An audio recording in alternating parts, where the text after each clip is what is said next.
My name is Chloe Hayes. I am 28 years old, and I found out who my family really was from a hospital bed on the third floor of Candler Hospital in Savannah, Georgia, on a Thursday night in late September, while my 14-month-old daughter Lily slept in a portable crib that a charge nurse named Mrs. Renata Diaz had rolled into my room against hospital policy, because I had no one else. And because she had decided that a young mother recovering from emergency surgery should not have to listen to a stranger tell her over the phone that her own family had chosen her sister over her baby. I was 28 years old. I had been a single mother for 11 months. And I had just learned, from a phone call I made with my left hand because my right arm was in a cast from wrist to shoulder, that the people I had grown up calling family would rather drive 40 minutes in the opposite direction to a dress fitting than spend 3 days watching my child while I learned to stand up again. 7 days later, those same people would show up at my front door with suitcases, announce that they were moving into my house, and tell me, with the particular warmth my family reserved for the moments they were taking something from me, that family helps family. And then my grandmother would walk through that same door, carrying my daughter on her hip and a leather folder in her free hand. And she would set one piece of paper on my kitchen table, and the faces of every person who had come to take my house would go the color of the hospital walls I had just been discharged from. Welcome to Quiet Reckoning, the channel where the daughter, everyone overlooked, finally gets to set the record on the table. If someone in your life has ever told you to figure it out at the exact moment you needed them most, this story is for you. Drop a comment and tell me where you are watching from. And tell me the name of the person who showed up when the people who were supposed to show up did not. And subscribe. Because the moment my grandmother walked through that door is the moment you came here for. Let me take you back to the crash. Because the phone call was not the beginning of how my family treated me. It was just the first time they did it in a hospital. You should know who I was before that Thursday night. I grew up the older of 2 daughters in a narrow rented house on the east side of Savannah, in a neighborhood my mother always described to her church friends as transitional, which was her word for a place she was embarrassed to live but could not afford to leave. My father, Roy Hayes, drove a delivery route for a regional beverage distributor for 31 years. My mother, Diane, worked the front desk of a chiropractor's office and spent most of her energy on the project that mattered most to her, which was my younger sister, Madison. Madison was 3 years younger than me, and she was the one my mother had wanted. I do not say that for sympathy. I say it because it is the load-bearing fact of my entire childhood. And you cannot understand the phone call without it. My mother kept a baby book for Madison with a lock of hair and a hospital bracelet and a christening photo. She kept nothing for me. And when I asked her about it once, at 13, she told me, without any cruelty in her voice at all, which somehow made it worse, that by the time you came along, honey, we were just trying to keep the lights on. Madison came when we could finally enjoy it. I was the daughter they had during the hard years, and Madison was the daughter they had during the good ones. And from the time I was old enough to notice, I understood that my job in the family was to make Madison's good years a little easier. I babysat Madison from the age of 9 so my mother could rest. I gave Madison my bedroom when she turned 12 and wanted the bigger one, and I moved into the converted sun porch with the window unit that did not quite reach the corners. I worked from the age of 15 and quietly covered things Madison's class trip in 10th grade. Madison's prom dress. The deposit on Madison's first apartment because my mother would say, in the warm voice she used when she was about to ask me for something, Chloe, you've always been so good at standing on your own. Madison just needs a little more help getting started. I believed it. I believed I was good at standing on my own. Because the alternative was believing that my family had simply decided, before I could speak, that I was the one who would do the giving. I met Derek at 25. He was charming, in the way unreliable men are charming. and he left when Lily was 3 months old. The morning after, I asked him to either get a job or get help, and I have not heard from him since. And Lily has never asked about him because she is 14 months old. And that is the last sentence Derek gets in my story. I was a single mother in a city where I had built a small, careful life. I worked as a dental hygienist, the same office my mother had once worked, the front desk of which was its own quiet irony. I had a daycare 2 blocks from work that knew Lily's name and her nap schedule. And I had a house. I have to tell you about the house now, because the house is the whole story. Even though I did not understand that yet on the Thursday night of the crash, 2 years before the crash, when Lily was not yet born and I was newly pregnant and newly abandoned, my grandmother, my mother's mother, Iris Calloway, 77 years old at the time, had sat me down at her kitchen table in the old Calloway house on the south side of Savannah and told me that she wanted to help me buy a small house before the baby came. I had protested. I had said I could not possibly accept it. And my grandmother had looked at me over the rim of her reading glasses, the way she had looked at me my entire life. And she had said, "Clue, honey, I have watched this family treat you like a coat rack since you were a child. I am 77 years old. I have some money your grandfather left me that your mother does not know the size of, and I would rather spend it making sure you and that baby have a door that locks than leave it to be fought over after I'm gone. We are going to do this quietly. We are not going to tell your mother, and we are going to make very sure the paperwork is correct. I want you to remember that phrase. We are going to make very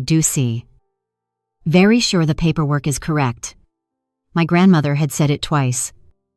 And at the time, I had thought it was just an old woman being careful with money.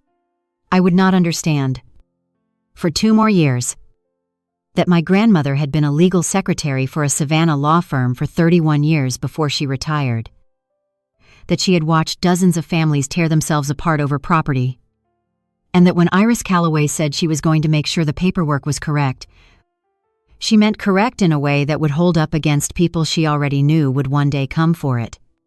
We bought the house quietly. A small 3-bedroom bungalow with a deep front porch in a quiet neighborhood near Daffin Park.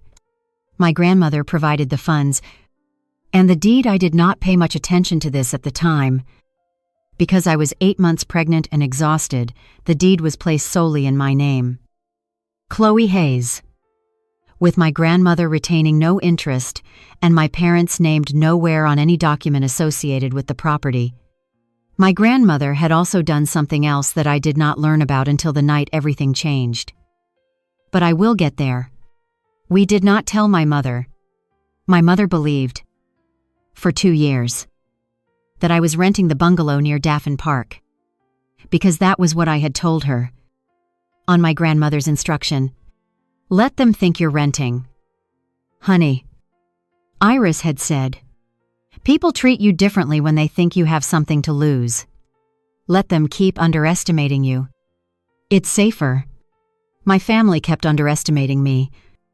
It was, as it turned out, not safer for them at all. The crash happened on a Thursday afternoon in late September. I was driving home from the dental office on Victory Drive with Lily in the back, in her car seat, when a man in a pickup truck who was looking at his phone instead of the road ran the stop sign at B Road and hit the passenger side of my car at 34 miles per hour. Lily was fine. The car seat did what car seats do, and she cried from the surprise and not from any injury. And a paramedic confirmed it twice at the scene, and a pediatrician confirmed it a 3rd time at the hospital. I was not fine. I had a shattered right wrist, a fractured right humerus, 2 cracked ribs, and internal bleeding that required emergency surgery to stop. I was in the operating room for 3 hours that Thursday evening. And when I came out of the anesthesia, in a recovery room at Candler Hospital, my right arm was in a cast from wrist to shoulder. My torso was wrapped. And a social worker was standing beside my bed, asking me, gently, whether there was someone who could care for my daughter while I recovered. Because the hospital could only hold Lily in the family waiting area for so long. And I was looking at a minimum of several days inpatient, and weeks before I could lift a 14-month-old. I called my mother. It was the obvious call. It was, I thought, the only call a person was supposed to have to make. I called her with my left hand at 8:40 in the evening, and she picked up on the fourth ring, and I could hear, in the background, the sounds of a restaurant. "Chloe," she said, "honey, we're at dinner. Can this wait?" I told her it could not wait. I told her, in the smallest, clearest sentences I could manage through the pain medication, that I had been in a car accident, that I had just come out of surgery, that Lily was fine but I could not care for her, and that I needed someone to take Lily for a few days. Just until I could be discharged and arrange help. There was a pause, and then my mother said the sentence that I have carried with me for every day of the last year. "Oh, Chloe, I'm so sorry. Honey, but this is Madison's engagement dinner. Tonight, the whole Pemberton family is here. We can't just leave. Your sister comes first tonight. This is the most important night of her life. You're going to have to figure it out. You've always been good at figuring it out." I said, "Mom, I just had surgery. I have a 14-month-old in a hospital waiting room. I'm asking you to take your granddaughter for 3 days. And my mother said, "And I'm telling you, it's not a good time. Madison needs us tonight. We'll check on you when things settle down. Don't make this harder than it needs to be. Chloe, you always do this. You always need something at the worst possible moment." And she hung up. She hung up on me. In a recovery room. 11 hours after surgery. To return to my sister's engagement dinner with the Pemberton family, I held the phone against my chest with my left hand. I did not cry. Everyone expects the woman in the hospital bed with the shattered arm and the 14-month-old in the waiting room to fall apart when her own mother hangs up on her. I did not. I felt something colder and clearer than grief, which was a kind of final understanding. For 28 years I had been telling myself a story in which my family loved me in a quiet, undemonstrative way that simply looked different from how they loved Madison. And in the time it took my mother to say, "You always do this," that story ended. There was no quiet love. There had only ever been a coat rack. And a family that hung its needs on me. And a daughter who had spent 28 years mistaking being useful for being wanted. The social worker, whose name was Ms. Tamara Okonkwo, was still standing by my bed. She had heard my side of the call. She did not say anything unkind about my mother, because social workers are trained not to dating, but she did sit down in the chair beside my bed. And she said, very gently, "Is there anyone else?" "Chloe, anyone at all." And I thought about it. My father would not cross my mother. He never had. In 31 years of marriage. Madison was the reason I was alone in this bed. Derek was gone.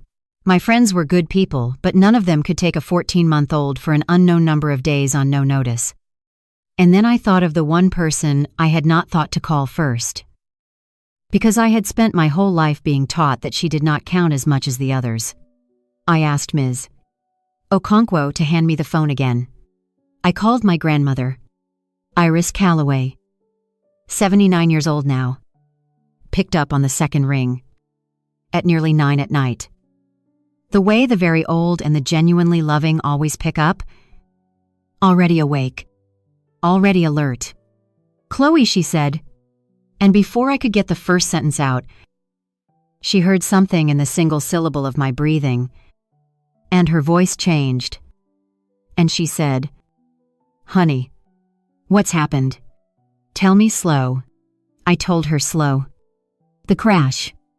The surgery. The cast. Lily in the waiting room. And then, because I could not help it, because it was the wound that hurt worse than the shattered arm. I told her what my mother had said. Your sister comes first. Figure it out. There was a silence on the line. It was not a stunned silence. I understood. Later, that it was the silence of a woman who had been waiting 28 years for the family to finally do. In front of a witness. The thing she had always known they would do. And then my grandmother said, in a voice as steady as a hand on the back of your neck, Chloe Marie Hayes, you listen to me. I am going to hang up this phone. And I am going to call a taxi. And I am going to be at Candler Hospital within the hour. I am going to take Lily home with me tonight. To my house, where there is a crib I bought the week she was born and a room that has been ready for both of you for 2 years. And you are going to rest. And you are going to heal. And you are not going to worry about a single thing. Because I have been getting ready for this exact night for longer than you know. Now you put that social worker back on the phone so I can tell her I'm coming and what she needs from me. Pearl's not what I'd call this family. Honey. But Iris is coming. Iris has always been coming. She was there in 51 minutes. 79 years old. In a taxi. With her pocketbook and her reading glasses and a diaper bag she had kept packed and ready in her front hall closet for 2 years. Just in case. She took Lily home that night. She came back to the hospital the next morning at 8. And the morning after that. And every morning I was impatient. And she brought me real food and clean nightgowns and... On the third day, a small thing she set on my tray table without a word, a photograph of the bungalow near Daffin Park. My house? With a sticky note on it, in her careful legal secretary handwriting that said only, "This is yours. All of it. Don't you forget it? We'll talk about the rest when you're stronger." I did not know yet what the rest was. I did not know yet that my grandmother, 2 years earlier, had not only bought me a house and put it in my name alone, I did not know yet that she had also gone back to her old law firm and had a document drawn up that she had told no one about. A document that named my daughter and me. And that contained a single clause.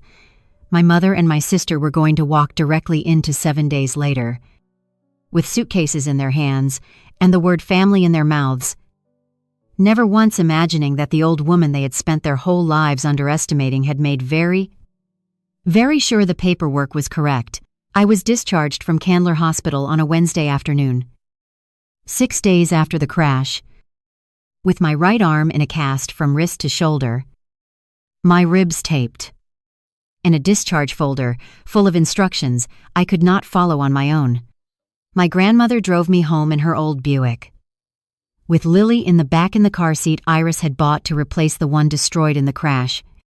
And she pulled into the driveway of my bungalow near Daffin Park and turned off the engine and sat for a moment looking at the deep front porch. "I'm staying with you, Chloe," she said. "I've already packed a bag. I'm in the front bedroom for as long as you need me. And I don't want to hear a single word about it. You cannot lift that child with one arm.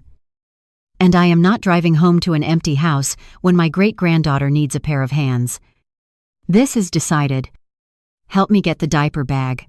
I did not argue with my grandmother.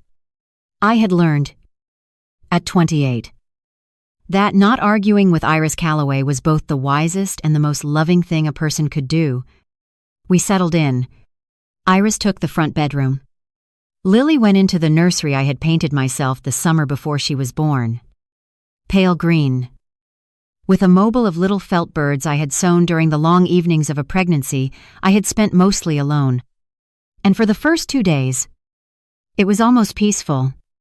My grandmother cooked. She managed Lily's bath, which I could not do one-handed. She sat with me in the evenings on the front porch while Lily slept, and she did not push me to talk about my mother. But she did. On the second evening, "Say something that stayed with me," she said. "Chloe, I want you to notice something. It has been 6 days since your accident. Your mother knows which hospital you were in, because the hospital called your emergency contact, which used to be her before you changed it to me last year. Your father knows. Your sister knows. And not one of them has called to ask how you are. I am not telling you this to hurt you. I am telling you because I want you to be standing on solid ground for what I think is coming. I asked her what she thought was coming. My grandmother looked out at the dark street for a moment. Then she said, I have known your mother for 56 years. Honey, I gave birth to her. And I have watched her my whole life do a particular thing, which is to ignore a person completely until that person has something she wants, and then to arrive on their doorstep, acting as though she had been there all along. You have a house now. A nice one. And I would bet my pension that somewhere in the last 6 days, your sister Madison has gone looking for a place to land after that engagement falls apart, and I promise you, it is going to fall apart. Because the Pembertons are not as solid as your mother thinks, and I would bet that Madison has discovered that her overlooked older sister has a 3-bedroom house with a deep front porch near Daffin Park, and I would bet that Madison has started talking. I told my grandmother she was being paranoid. My grandmother smiled the small dry smile she used when she knew she was right and was content to wait to be proven so. We'll see, she said. In the meantime, I want to tell you about the rest. The thing I said we'd talk about when you were stronger. You're stronger. Tomorrow morning, after Lily's nap, I want to show you some papers. I want to stop here for a moment. Because if you have ever had one person in your life who saw the whole board while everyone else was looking at their own piece, you already know what a gift that is. And how rare. For 28 years, I had been the only person in my family who never saw it coming. Because I had been raised to believe the best of people who had never once earned it. My grandmother had spent 31 years as a legal secretary watching families destroy each other over exactly this kind of thing. And she had looked at her own daughter and her own granddaughters, and she had seen, years before I did, precisely how this was going to go. If you have a person like that in your life, drop a comment and tell me their name. And subscribe. Because what my grandmother showed me the next morning is the reason my mother's plan detonated in her own hands. The next morning, after Lily went down for her nap, my grandmother sat me down at my own kitchen table, the table she had helped me pick out 2 years before, and she opened a worn leather folder she had brought from her house. Clue, she said. 2 years ago, when we bought this house, you were 8 months pregnant and exhausted. And you signed what I asked you to sign, and you didn't ask many questions. Which is the only time in your life I have ever been glad you didn't. So let me tell you now what you actually own and what I actually did, because in the next few days you are going to need to know it cold. She laid out the first document. This is the deed to this house. It is recorded with the Chatham County Superior Court. It is in your name, Chloe Hayes, and only your name. I provided the funds as a gift, properly documented, with a gift tax filing. So there is no ambiguity and no claim anyone can make that I am a co-owner or a lien holder. I retained nothing. This house is yours, free and clear, with no mortgage, because I paid cash. Your parents are named nowhere. Your sister is named nowhere. Legally. This is the most airtight piece of property ownership I know how to construct. And I spent 31 years watching lawyers construct them. I looked at the deed. My name, Alone, in the recorded chain of title.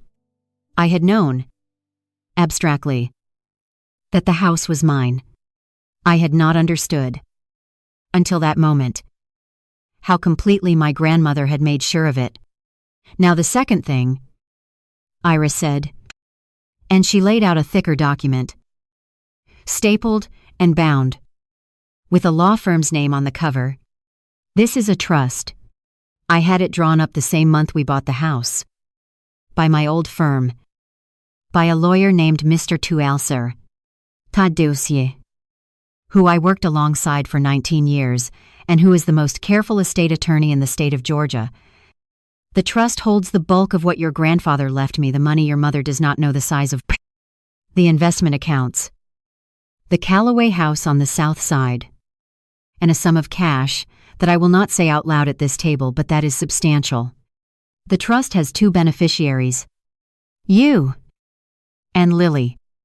Not your mother, not your father, not Madison. When I die, everything in that trust passes to you and to a fund for Lily's care and education. Administered by Mr. Ye. Your mother will inherit nothing, because your mother has spent 56 years showing me exactly how she treats the people who depend on her. And I am not going to reward that with my life savings. I sat very still. I had not known any of this. And here? Iris said, and she turned to a tabbed page near the back of the trust. Is the part I want you to read with your own eyes. Because it is the part that matters for what's coming. I read it. It was a clause. Written in the careful language of an attorney who had been told exactly what his client wanted and had built it to hold. The clause stated that should any member of the Callaway or Hayes family, and it named them, my mother Diane, my father Roy, my sister Madison attempt to claim, occupy, encumber, or pressure the beneficiary regarding any property held by the beneficiary or the trust, whether by legal action, coercion, or attempted occupancy, that person would be permanently and irrevocably removed from any present or future benefit of the trust. And any expectancy they held would be void. I put that in, my grandmother said quietly, because I knew, the day we bought this house, that there would come a day when they found out you had something, and that they would come for it. I did not know it would be a car crash that brought it on, but I knew it would be something, so I made the trust punish the trying. Not the taking, the trying. They do not have to succeed in taking your house to lose everything I have. They only have to try. I asked her if my mother knew the trust existed. No, Iris said. Your mother believes I am a comfortable old widow with a paid-off house and a modest savings account. She has been waiting 20 years to inherit what she imagines is a tidy little sum. She has no idea what your grandfather actually left me. Because your grandfather, who was a wiser man than anyone gave him credit for, asked me on his deathbed to never tell Diane the real number. Because, and I am quoting my late husband, that girl will spend it in her head 100 times before I'm cold. So, your mother does not know about the trust. She does not know its size. And she does not know the clause. She is going to find out about all three at the same moment. And I would not miss it for anything left to me on this earth. My grandmother was right about Madison. She was right about all of it. In the end. But she was right about Madison first. That afternoon, while Iris was right about everything, my phone buzzed with a text from a number I had not heard from in 6 days. It was Madison. The text did not ask how I was. It did not mention the accident. It said, "Hey Chloe, so glad you're okay. Mom told me you had a little fender bender lol. Listen. Big news. The Pemberton thing is on pause. Long story. Brett's being super immature about some stuff. Anyway, Mom and Dad and I were talking and we think it makes so much sense for us to all be under one roof for a while to support each other as a family. SP with you needing help with the baby RN. Place is perfect and way bigger than you need, for just you and Lily. We'll talk logistics. Family helps family, love you." They came on Saturday at 11 in the morning. And they came in 2 cars. Which told me everything, before a single one of them stepped onto my porch. My father's old Tahoe pulled into the driveway first. And behind it, Madison's leased sedan.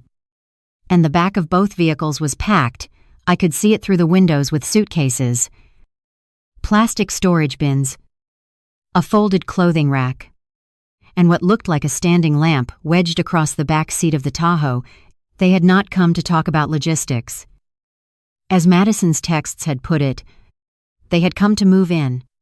They had loaded their cars before they left, because in their minds the matter was already settled, and the only thing left was the formality of arriving.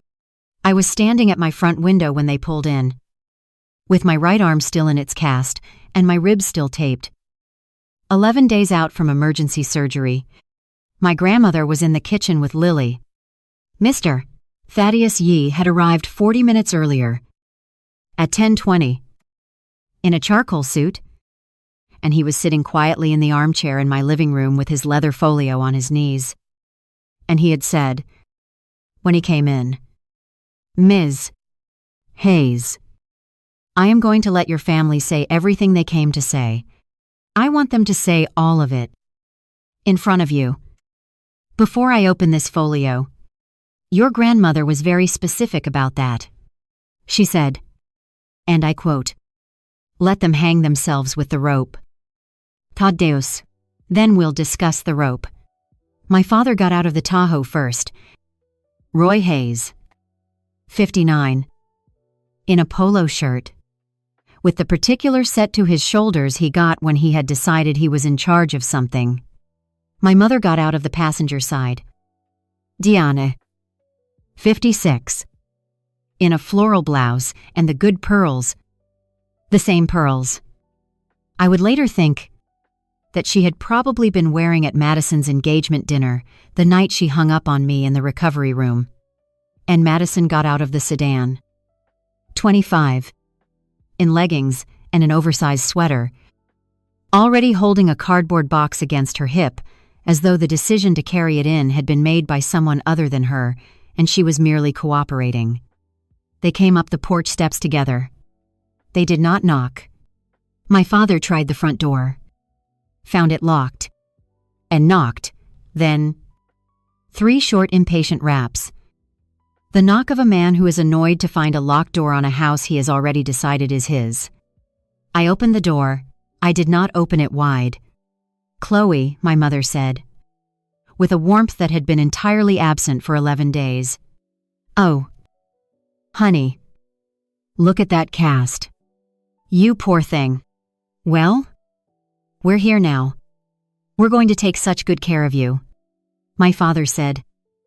"Chloe, let's get this door open all the way. We've got a lot to bring in, and it's hot out here." And Madison, behind them, said, I called the back bedroom. "By the way, the one with the morning light. Lily can move into the little room. She's a baby. She doesn't need the big one." I did not move from the doorway. I said, very calmly, the way my grandmother had coached me to, "Why don't the 3 of you come in and sit down? Leave the boxes on the porch for now. Let's talk first." They came in. They did not love leaving the boxes, but they came in. My father walked into my living room with the proprietary stride of a man surveying a property he intended to occupy, and he stopped short when he saw Mr. Yee sitting in the armchair. "Who's this?" my father said. "This is Mr. People Rawanide." "Yee," I said. "He's an attorney. Please, sit down." I gestured to the sofa. The word attorney did a small thing to the temperature of the room, but my family was so certain of their position that they recovered quickly. My father decided, I could see him decide it, that a lawyer in the room meant I was preparing to negotiate the terms of their moving in, which to a man like my father was simply confirmation that he had won, and we were now discussing the details. They sat down on the sofa, the 3 of them in a row, my mother in the middle. My father leaned forward, hands on his knees. "All right," he said. "Let's talk. Chloe, here's the situation. Your mother and I are getting close to retirement. And frankly, the rent on the East Side place is killing us. Madison's engagement didn't work out. That's a whole separate thing. The Pembertons were never as classy as they pretended, and she needs a place to regroup. And you're sitting here in a 3-bedroom house. By yourself. With a baby. Recovering. Needing help. So it just makes sense. We all move in. We help with Lily. You help with the household costs. And we function as a family. That's how families do it. We're not asking permission. Exactly, we're family. We don't need permission, but we wanted to come tell you in person. Like adults. My mother put her hand on my knee. It's going to be so good for all of us. Honey. A fresh start. And Lily will have her grandparents right here. Doesn't that sound nice, Madison? Scrolling her phone. Added without looking up. And honestly, Chloe, you can't even take care of yourself right now with that arm. So it's kind of perfect timing that we're coming. Win-win. I let them finish. My grandmother had told me to let them finish. All of it. And Mr. Yi had told me the same. And so I sat there with my cast and my taped ribs, and I let my family lay out. In complete and recorded detail. Their plan to move into my house. Displace my daughter from her nursery. And reframe the whole thing as a generosity they were extending to me. When my father had said the last of it, I said, "Is that everything? I want to make sure you've said everything you came to say. Because I'm only going to respond once." My father, mistaking my calm for capitulation, smiled. "That's everything. Sweetheart, we can start bringing the boxes in." Madison, "Go ahead and Mr. Yi," I said, "would you ask my grandmother to come in now?" And the kitchen door opened. And my grandmother walked into the living room. Iris Calloway, 79 years old. With my 14-month-old daughter, Lily, settled on her hip. And in her free hand, a leather folder held the way a person holds something they have been carrying toward this exact room for 3 years. My mother's face changed the instant she saw her own mother. Mama Diane said, What are you doing here? I live here right now." "Diane," my grandmother said pleasantly, "I've been here since the day your daughter came home from the hospital. The hospital you did not visit. I've been doing the bathing, and the feeding, and the lifting. Because Chloe has one working arm and a 14-month-old, and somebody in this family had to She crossed the room, unhurried, and she handed Lily gently to me, settling her into my good arm. And then she set the leather folder on the coffee table in the center of the room, directly in front of the 3 people on the sofa. My father's eyes went to the folder. "Iris," my father said, "this is a family matter. With respect." "I don't think Roy," my grandmother said. And she said his name, the way you set down something heavy. "In about 4 minutes you are going to understand that this is the only family matter that has ever actually mattered. And that you have spent the morning walking into it with your suitcases in the car. Now, I am going to let Mr. Yi explain the documents. Because he drafted them. And because he is better at the language than I am. Tad Deus." Mr. Yi opened his folio. He took out the first document. He laid it on the coffee table beside my grandmother's folder. "This," he said, in his dry, precise voice, "is a certified copy of the recorded deed to this property. I obtained it from the Chatham County Superior Court this week. I would like to read you the relevant line. The sole owner of record of this house, and the only person who has held any legal interest in it since the date of purchase 2 years ago, is Chloe Marie Hayes. The funds for the purchase were provided as a documented gift by Iris Calloway. There is no mortgage. There is no lien. There is no co-owner. Mr. Hayes. Mrs. Hayes. Ms. Hayes. None of your 3 names appears anywhere on the title. The financing, or any document associated with this property. You did not come here today to move into a family home. You came here to move into Chloe's home. It is hers. Solely and completely. And it has been for 2 years. The room was very quiet. My father picked up the deed. He read it. I watched him read it. And I watched the proprietary set go out of his shoulders, 1 degree at a time. This is a rental. My father said. Chloe told us she was renting. Chloe told you what I advised her to tell you. My grandmother said. Because I have known this family for 56 years. Roy. And I knew the day I bought her this house that if any of you found out she owned something, you would come for it. I was right. You loaded your cars this morning. You are sitting on her sofa, having just informed her that you would be taking her daughter's bedroom. I was right about every part of it. Pod Deus. The second document. Madison had stopped scrolling her phone. My mother had not said a word since Mama. Mr. 5. Ye took out the second document. The thick one. The bound one, with the law firm's name on the cover. This, he said, is the Calloway Family Trust, executed 3 years ago, of which I am the administering attorney. I am not going to read it in full. I am going to read you 1 clause. And then I am going to explain what occurred in this room in the last 10 minutes. The trust holds the substantial majority of the estate of the late Mr. Recana's action to every Calloway and of Mrs. Brackenon. Iris Calloway, the investment accounts, the Calloway property on the south side, and a cash sum I am not at liberty to disclose but which I will characterize as significant. The trust has 2 beneficiaries, Chloe Hayes and Lily Hayes. No one else. My mother made a small sound. There is a provision. Mr. Ye continued. Called the Family Conduct Clause. I will read it.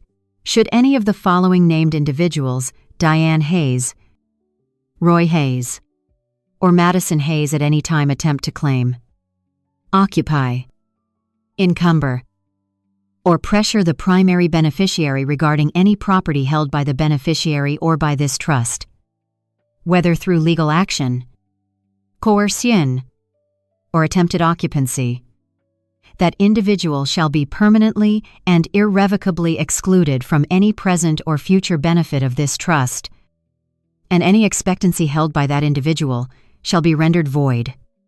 Mr. Ye set the document down. He looked at the 3 people on the sofa over the top of his wire-rimmed glasses. Mrs. Hayes, he said to my mother, you have spent the last 20 years, by your own mother's account, expecting to inherit her estate.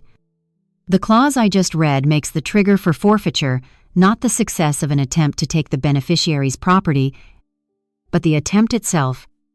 This morning, the 3 of you arrived at this house with your belongings packed in 2 vehicles. You informed Chloe Hayes that you were moving into her home, and you announced your intention to relocate her child from the child's bedroom. That constitutes an attempt to occupy the beneficiary's property and to pressure the beneficiary regarding it. I witnessed it. Your granddaughter's nurse is not here, but Ms. Hayes will attest. Your grandmother witnessed it. And you said all of it in front of me. An officer of the court, which I suspect your grandmother arranged quite deliberately. The clause has been triggered. As of this morning, Diane Hayes, Roy Hayes, and Madison Hayes are permanently excluded from the Calloway Family Trust. Whatever any of you expected to inherit from Iris Calloway no longer exists for you. It passes entirely to Chloe and to Lily. The silence in the room was the silence of 3 people understanding, at the same moment, that they had driven across Savannah on a Saturday morning with their cars full of suitcases to take a house that was never theirs, and that in the act of trying, they had just thrown away an inheritance they had been counting on for 20 years. My mother turned to my grandmother. Mama. You can't be serious. You would do this over a misunderstanding. We came to help her. We're family, Diane. my grandmother said, and for the first time her voice had something old and sad in it underneath the steel. You hung up the phone on your daughter 11 hours after she came out of surgery to go back to an engagement dinner. You did not visit her in the hospital. You did not call to ask if she was alive. And then, the moment you learned she had a house, you packed your cars. I gave birth to you. I raised you. And I've spent 56 years watching you decide which of your children was worth your love based on which one had something you wanted. I made that trust 3 years ago because I already knew, in my bones, that this exact Saturday was coming. I did not do this to you this morning. Diane, you did it to yourself. And you did it in front of a lawyer. Because you could not imagine, even for 1 second, that your overlooked daughter might be standing on ground you couldn't take.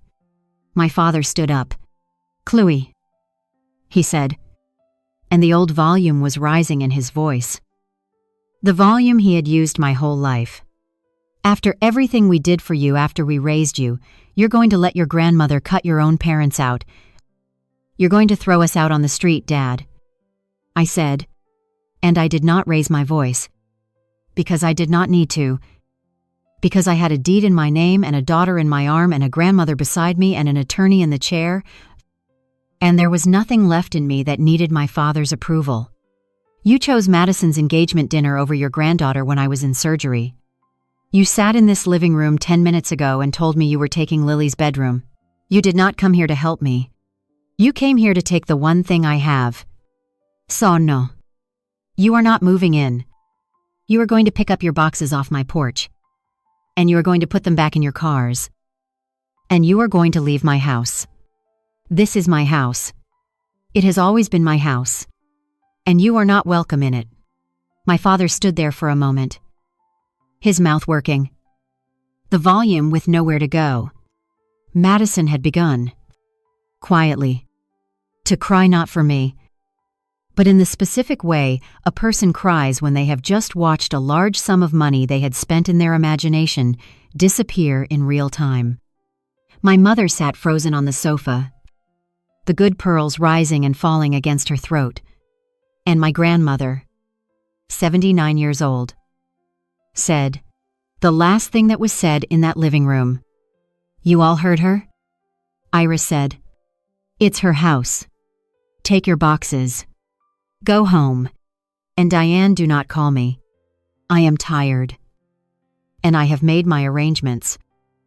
And I have nothing left to say to a daughter who taught me, at the very end of my life, that I raised one child worth the trouble, and she is standing right there with a cast on her arm holding the only haze in 3 generations. I am not ashamed of. They left. They carried their own boxes back down my porch steps. My father grim and silent. My mother weeping the weather system tears that had stopped working on me years before. Madison on her phone already. I would later learn. Texting relatives, a version of the morning in which she was the victim. They loaded the cars they had packed so confidently 3 hours earlier, and they drove away from the house they had come to take, with everything they had arrived with and nothing they had hoped to leave with, including the inheritance they had not known they were gambling and had just comprehensively lost. Here is how it settled. Because I know you want to know. My grandmother stayed with me for 9 more weeks. Until my cast came off and my ribs healed and I could lift my daughter with both arms again. Then, she did not go home to the Calloway house on the south side. She sold it. And she moved into the back bedroom of my bungalow near Daffin Park, the one with the morning light, the one Madison had called dibs on permanently. Because, as she put it, I am 79 years old. Chloe. And I would rather spend my last years in a house with a great-granddaughter in it than rattle around alone in a place full of furniture. Besides, Lily likes the morning light too. The 2 of us will share it. My parents lost the lease on the East Side house 4 months later. Because without the inheritance they had been borrowing against in their own heads, the math finally caught up with the way they had always lived. They moved into a smaller apartment in Garden City, My father took a part-time job. My mother sells things at a consignment shop. I know this because my grandmother knows it. Through a cousin. And she tells me the way you report the weather in a city you no longer live in. Madison's engagement to Brett Pemberton was, as my grandmother had predicted, permanently over. And the Pemberton money with it. Madison moved back in with my parents in the Garden City apartment. She has not contacted me. I do not expect her to. The trust did not change. Mr. Ye confirmed the forfeitures in writing the following month. Everything Iris Calloway has, when her time comes, will pass to me, and to Lily, and to a fund for Lily's care that my grandmother and Mr. Ye structured together over 3 long afternoons at my kitchen table. With Lily playing on the floor between them, I keep the deed to my house in a fireproof box in the front closet. I do not need to look at it. But sometimes, on the bad nights, the nights when the old voice in my head starts whispering that I was the difficult one, the one who always needed something at the worst moment, I take it out and I read my own name on the recorded line. Alone. And I remember that an old woman who saw the whole board years before I did made very sure the paperwork was correct. Lily is 3 now. She does not remember the crash, or the Saturday, or the grandparents who came to take her bedroom. She remembers Iris, whom she calls Gigi, and who walks her to the corner every morning to watch the garbage truck, which is Lily's favorite thing in the world. The morning light comes into the back bedroom, and the 2 of them sit in it. If there is one thing I learned from a hospital bed with a shattered arm, a mother who hung up the phone, a Saturday morning with 2 cars full of suitcases in my driveway, and a grandmother who carried my daughter and a leather folder into my living room, it is this: the people who only show up when you finally have something are not your family. They are your creditors. And they have simply been waiting for you to become solvent.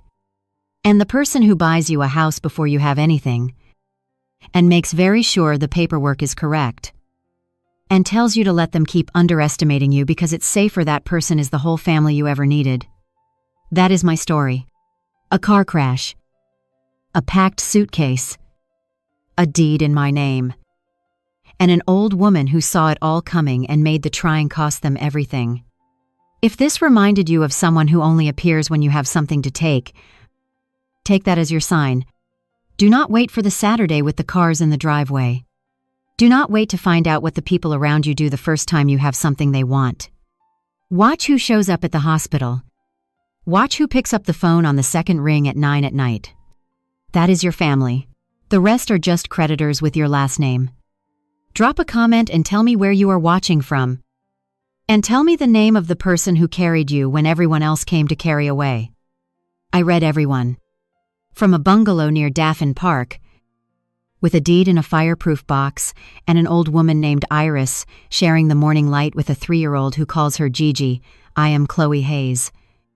And the only thing I ever needed, in the end, was the grandmother who sat me down at her kitchen table when I was 8 months pregnant and alone, looked at me over her reading glasses, and said, "We are going to do this quietly, and we are going to make very sure the paperwork is correct.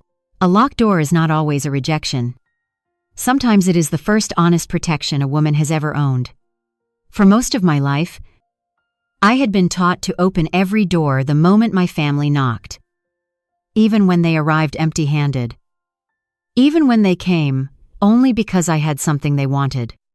But that Saturday, with my cast still heavy on my arm and Lily warm against me, I finally understood why my grandmother had insisted on paperwork, dates, clothes, and names written clearly in ink. Love is not careless. Real love prepares a lock before the storm reaches the porch.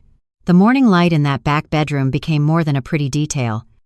It became proof that a home is not made safe by blood, but by the people who protect your right to rest inside it. My parents came with suitcases because they saw space. Iris came with a folder because she saw me. That is the difference. Some people look at your life and calculate what they can occupy. Others look at your life and make sure no one can take it from you. From then on, I stopped confusing a shared last name with shelter. Screenwriter Nguyen Van Chien.